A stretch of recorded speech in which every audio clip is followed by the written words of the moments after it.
Okay, so tonight we're going to talk about renewable energy. This is the fourth HIP Roundtable. First month we did 10 HIP places to safely park your cash. You can find that on the website. Second month was microfinance. So small loans for big change, both financial and social. Last month was organic food and beverage, and this evening will be renewable energy. Next month, which we're actually going to do on July 8th, not July 15th, which is the second Tuesday of every month, will be ecotourism. So sign up for that if you like. And after that will be green real estate in August, and sustainable apparel in September. And in October we'll do a special election. How should you allocate your portfolio depending on who wins? And as you can surmise from tonight, allegedly we have two presidential candidates who believe in climate change and want to do something about it, despite the Warner-Lieberman bill getting shut down last week. But we'll see. We live in interesting times.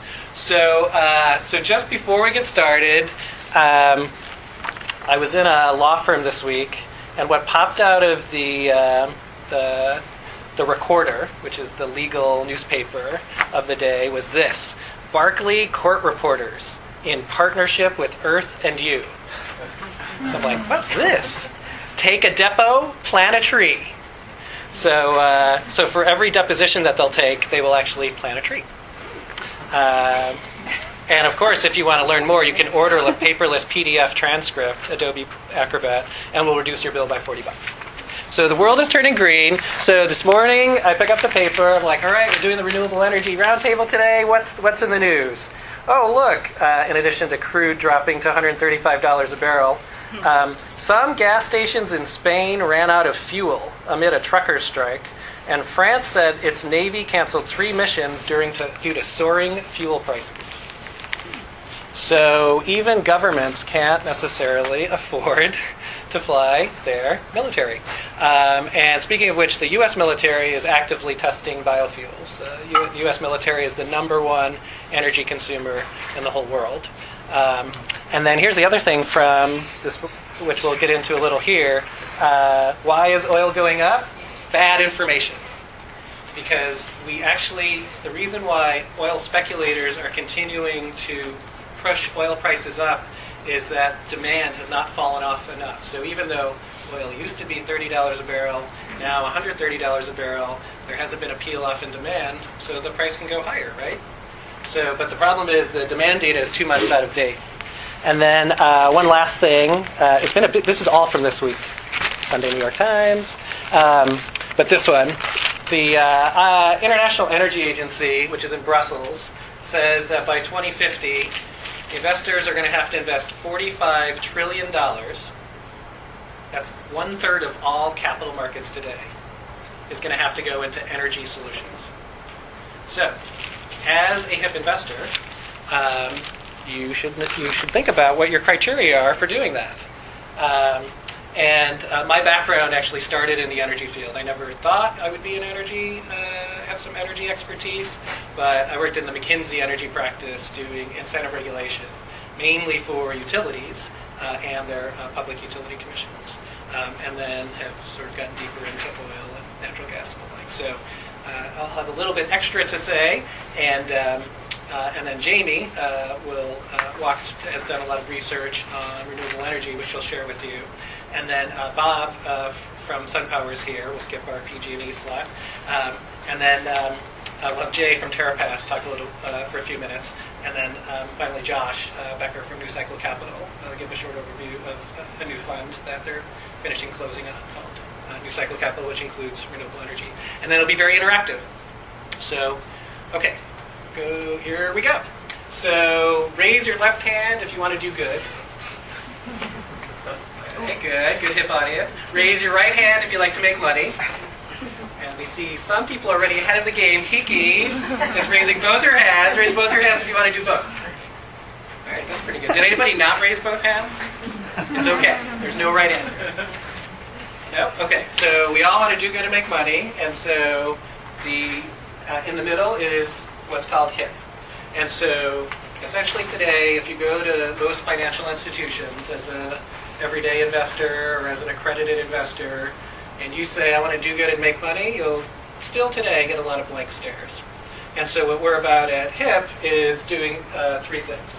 One is, which we'll talk about in a second, is HIP is about solving human problems for profit. So whether that be health, in terms of physical and mental well-being, wealth in terms of income and your assets, like microfinance, earth, like we're going to talk about with renewable energy and carbon neutrality, equality, so Fortune 500 companies that have 3 or more women on their board, which is nowhere near being half their board, according to Catalyst.org, outperform by 50%, 13% return on equity to 9% return on equity.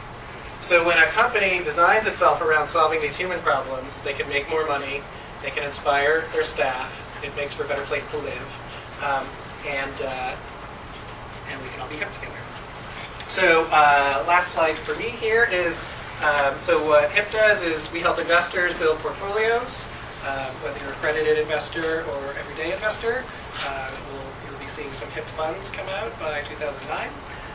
We do scorecards for companies and for investor portfolios. So we help quantify this human, social, environmental impact and then link it to profit and how to create new products.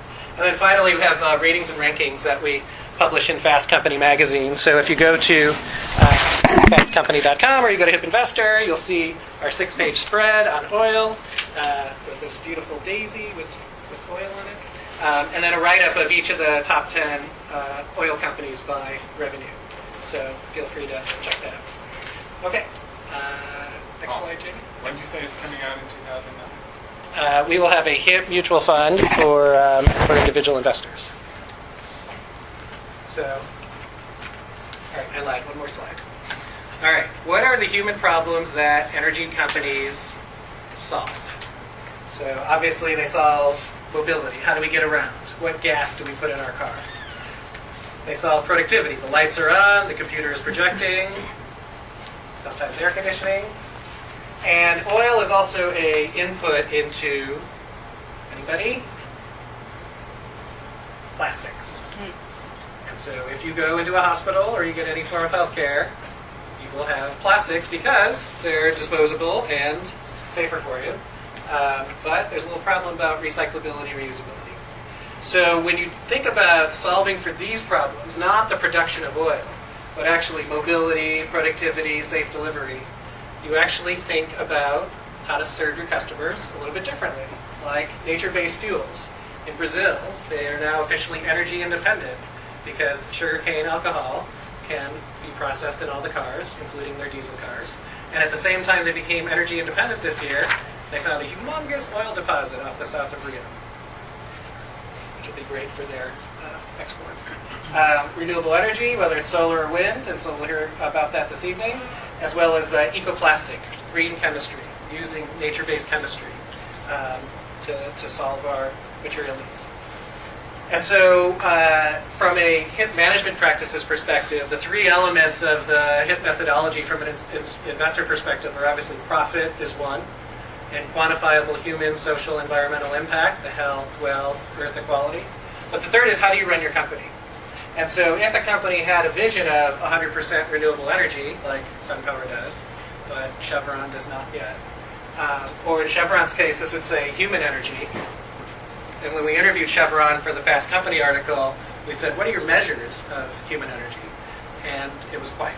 They didn't have an exact answer. So having specific measures around that and specifically accountability, greenhouse gas targets for different business units and staff. And finally, decision-making. Do projects get killed because they're greenhouse gas negative? And some oil companies said yes, though they wouldn't share the details. Okay, Jamie, do you want to